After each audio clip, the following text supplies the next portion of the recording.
Welcome in for another edition of the Morning Espresso presented by Oglethorpe University, Atlanta's premier undergraduate learning experience and soccer powerhouse. I'm Jason Longshore for the SDH Network. It's Friday, April 18th. Here's all the soccer news you need to know for the day.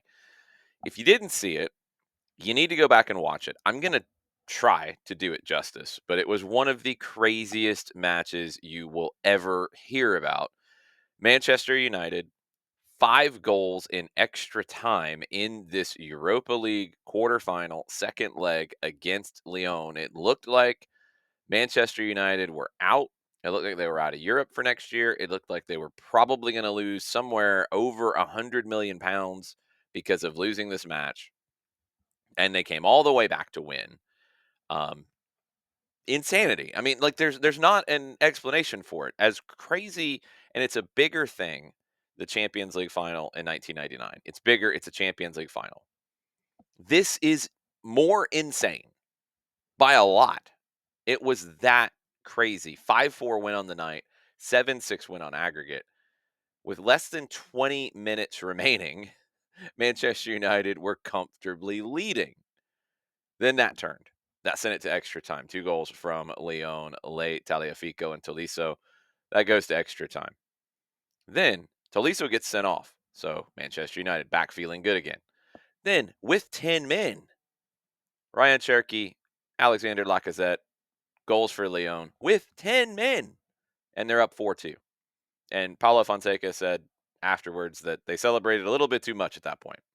Well, yes, it looked like this was going to be it for Manchester United, but Bruno Fernandes in the 114th minute penalty that gave them a lifeline. Kobbie Mainoo playing as a striker. He's not a striker. He scores. Really nice goal from Mainoo. That tied it in extra time, stoppage time. Then, before everybody could even sit back down, like if you go watch the highlight, normally, you see a highlight clip, it's 2 minutes or so. It's the goal, it's replays, it's celebrations. Yeah. This clip comes up and it's like a little over 3 minutes. Like, wow, okay, celebrations were pretty wild. I mean, it tied the game. That makes sense. No, no, no, no, no. It's the goal, it's the highlight, it's the celebrations, it's the kickoff, and it's Manchester United going down and scoring again to win the match. Harry Maguire, one of the most embattled guys for a lot of really stupid reasons.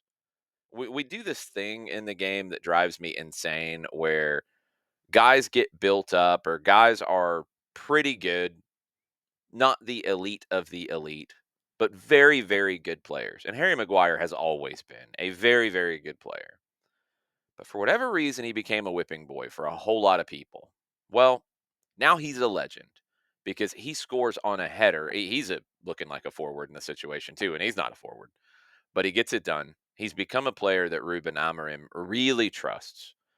He's a player who I think will still be around at Manchester United next year. I mean, a lot of this depends on if they do win the Europa League and go into the Champions League and have money coming in, because if they don't, I don't know what they look like. But they're going to at least get to find out if they can get there. It was unbelievable. Ruben Amorim said that last month, nothing can save our season.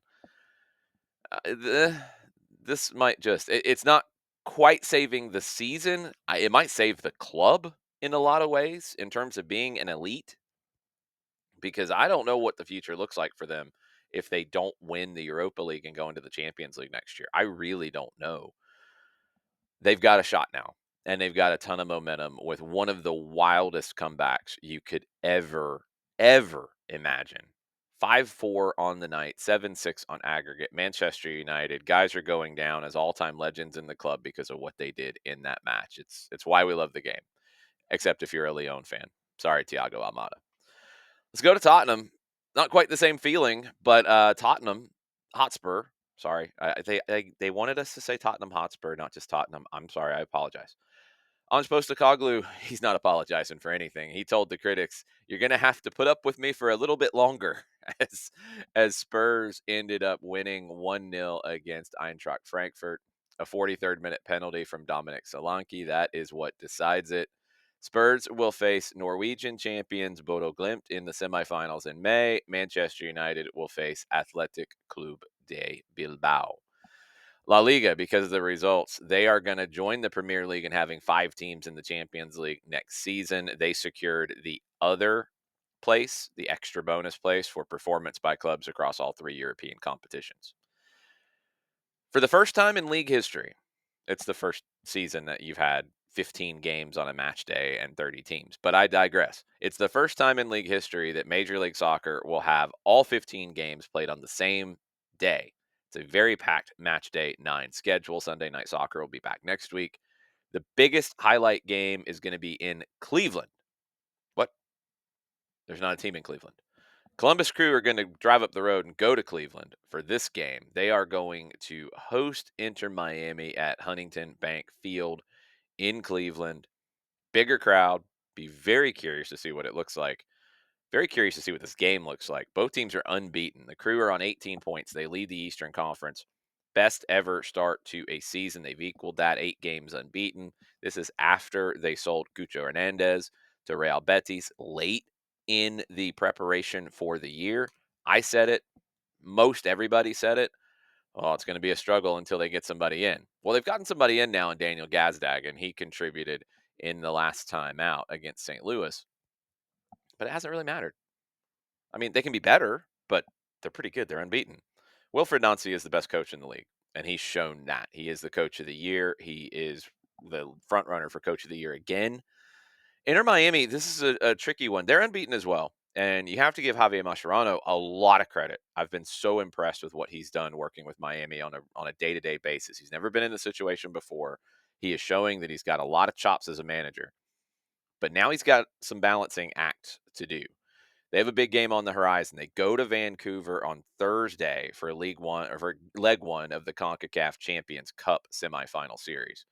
But this is a big game against Columbus as well. How do the Herons manage it? We're going to find out in the early going in Cleveland, not in Columbus, in Cleveland. Philadelphia Union, Atlanta United heading up to Chester, PA.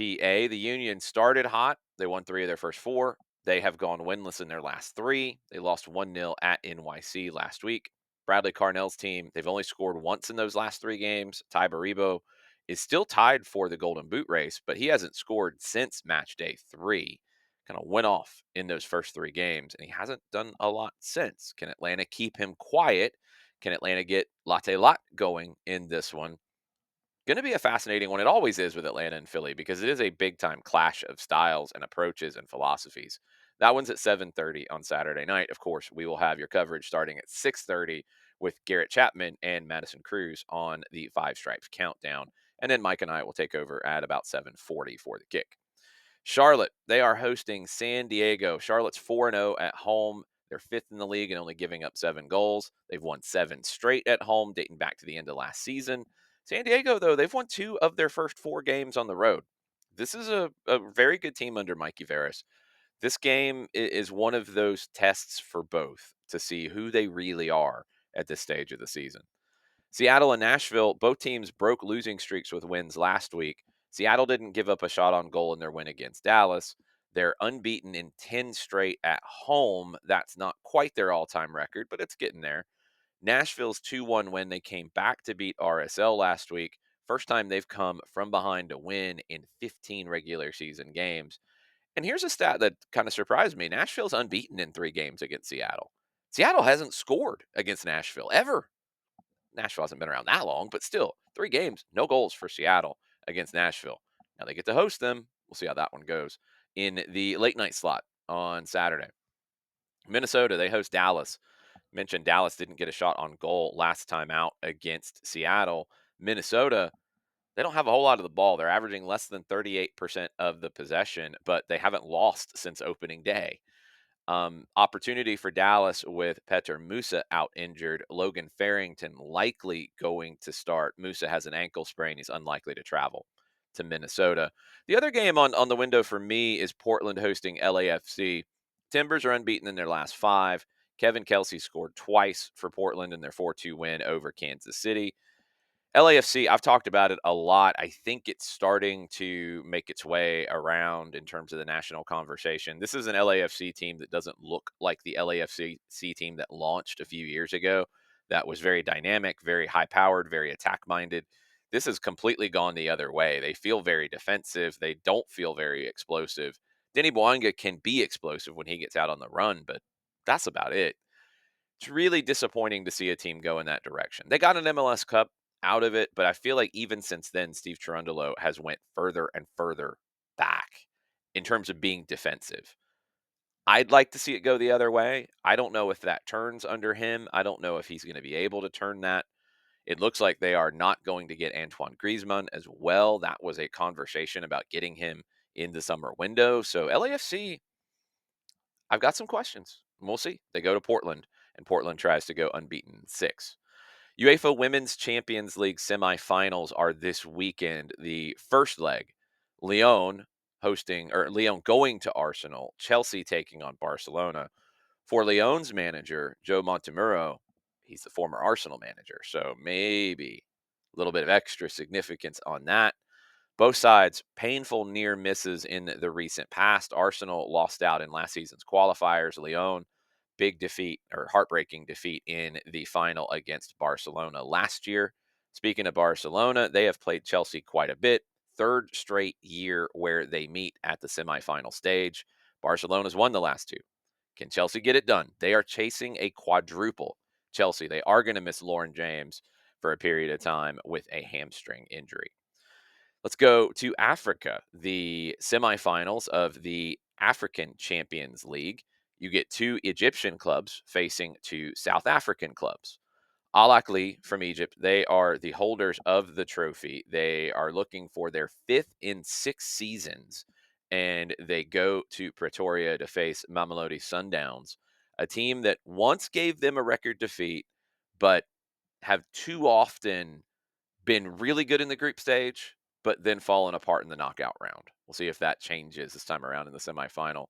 Pyramids are hoping to kind of establish themselves here. It's been a fast track emergence for them as a force in Africa. They are taking on the Orlando Pirates.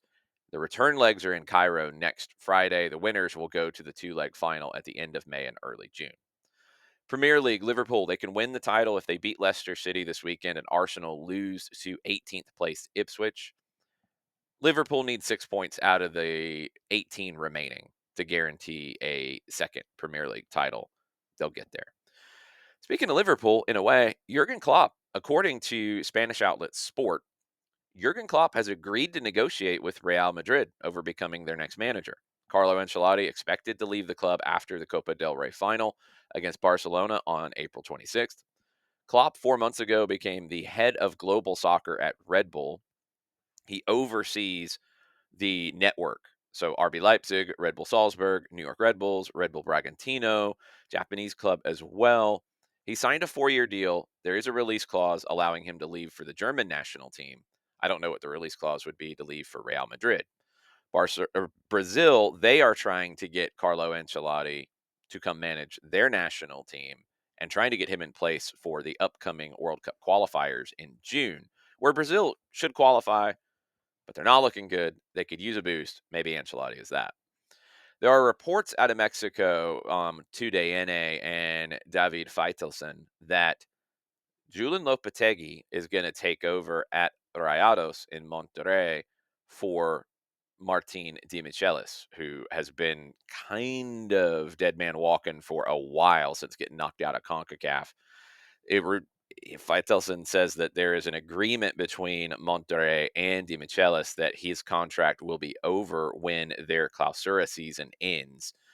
I guess the complication would be is if Monterrey goes on a miracle run and wins the league title. They're not expected to. They're going to the play-in round, so it's really not expected that they win the thing. But if they do, how do you fire the guy? But if you're Monterrey, you want Lopetegui in before the Club World Cup. So that's being talked about on Today NA. We'll see what happens.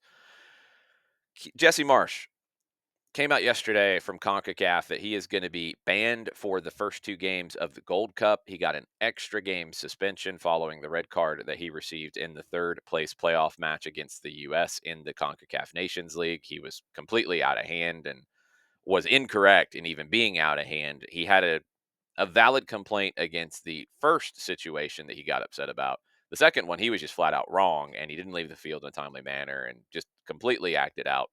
So he's going to get an extra game suspension. He'll miss two of the three group stage games in the Gold Cup coming up here this summer. Mentioned it yesterday, the WPSL Pro announcement. I do have, and this I guess would be kind of breaking news slash exclusive on the Morning Espresso. I have a statement from the Georgia Impact. Two statements, actually. First, from Shane Moore, the executive director. Georgia Impact is proud to be a founding member of the WPSL Pro League, which will launch in 2026. This new professional women's soccer league is not only a major step for women's soccer on a national level, but also provides additional opportunities to further soccer in Georgia and our local community. Head coach Robert Roddy, he said, "We are incredibly proud to be flying the flag for Georgia in the newest professional soccer league in the United States. Georgia is a hub for talented female soccer players that deserve an opportunity to test themselves at the highest level. For too long, female soccer players thought the end of the road was after 4 years in college. Now we can offer them the opportunity to live their dream by making it as a professional soccer player." That's Robert Roddy, the head coach of Georgia Impact. Their season in the amateur level of the WPSL will be starting very, very soon. We will have tons of coverage on SDH. Make sure you are subscribed to all of our platforms. Make sure you're following us on all the social media platforms.